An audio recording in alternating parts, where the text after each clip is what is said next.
ನಮಸ್ಕಾರ ಗುರು, Moto hub ಕನ್ನಡಗೆ ಸ್ವಾಗತ.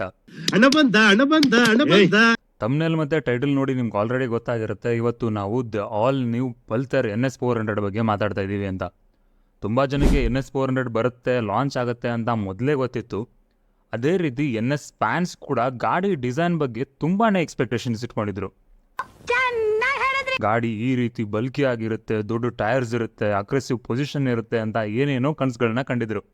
ಆದರೆ ಬಜಾಜ್ ಅವರು ಡಿಸೈನ್ ಬಗ್ಗೆ ತಲೆನೇ ಕೆಡಿಸ್ಕೊಳ್ದೆ ಹಳೆ NS200ಗೆ ಹೊಸ ಹೆಡ್ಲೈಟ್ ಹಾಕ್ಬಿಟ್ಟು ಡಾಮಿನಾರ್ ಇಂಜಿನ್ನ ರೀಪ್ಲೇಸ್ ಮಾಡಿ NS400Z ಅನ್ನೋ ಈ ಒಂದು ಗಾಡಿನ ಲಾಂಚ್ ಮಾಡಿದ್ರು.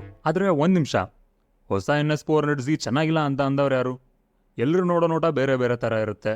ಆದರೆ NS400Z ಬಗ್ಗೆ ನನ್ಗನ್ಸಿದ್ದು ಈ ಗಾಡಿ ಡಿಸೈನ್ ಆಗಲಿ ಅಥವಾ ಪರ್ಫಾರ್ಮೆನ್ಸ್ ಆಗಲಿ ಅಥವಾ ಹ್ಯಾಂಡ್ಲಿಂಗ್ ಆಗಲಿ ಚೆನ್ನಾಗಿದೆ ಅನ್ಸುತ್ತೆ.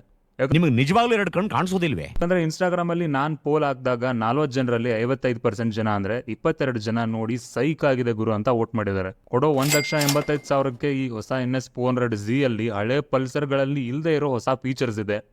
ಹೊಸ NS400Z ಇಲ್ಲಿವರೆಗೂ ಇದ್ದಿದ್ದ ಪಲ್ಸರ್ಗಳಲ್ಲಿ ಬಿಗ್ಗೆಸ್ಟ್ ಪಲ್ಸರ್ ಆಗಿದ್ದು ಒಂದು ಅಫೋರ್ಡೆಬಲ್ 400cc ಸೆಗ್ಮೆಂಟ್ ಬೈಕ್ ಕೂಡ ಹೌದು.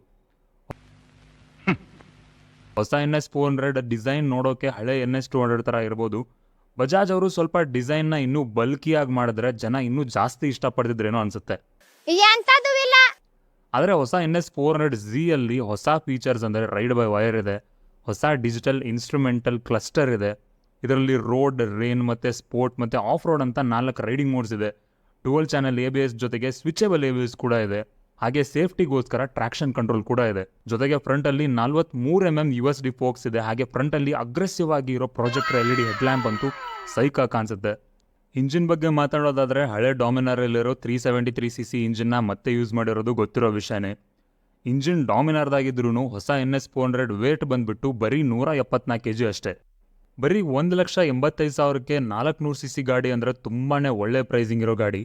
ಹಾಗೆ ರೈಡ್ ಬೈ ವೈರ್ ಇರೋದ್ರಿಂದ ಥ್ರಾಟಲ್ ರೆಸ್ಪಾನ್ಸ್ ಕೂಡ ಚೆನ್ನಾಗಿರುತ್ತೆ. ಡಾಮಿನಾರ್ಗಿಂತ ಕಡಿಮೆ ವೇಟ್ ಇರೋದ್ರಿಂದ ಗಾಡಿ ಫ್ಲಿಕ್ ಮಾಡೋದು ಕೂಡ ಈಸಿ ಆಗುತ್ತೆ. ಒಟ್ಟಿನಲ್ಲಿ ಹೊಸ NS400 ಡಿಸೈನ್ ಪರ್ಸ್ಪೆಕ್ಟಿವಿಂದ ಸ್ವಲ್ಪ ಬೇಜಾರು ಮಾಡಿರ್ಬೋದು, ಪರವಾಗಿಲ್ಲ. ಆದರೆ ಪರ್ಫಾರ್ಮೆನ್ಸ್ ಮತ್ತು ಫೀಚರ್ಸ್ಗೋಸ್ಕರ ಕೊಡೋ ಕಾಸಿಗೆ ಮೋಸ ಇಲ್ಲ. ಡಿಸೈನ್ ಚೆನ್ನಾಗಿಲ್ಲ ಅಂತ ಜನ ತುಂಬಾ ಜಾಸ್ತಿ ಓವರ್ ರಿಯಾಕ್ಟ್ ಮಾಡಿಬಿಟ್ರು ಅಂತ ಅನಿಸ್ತು.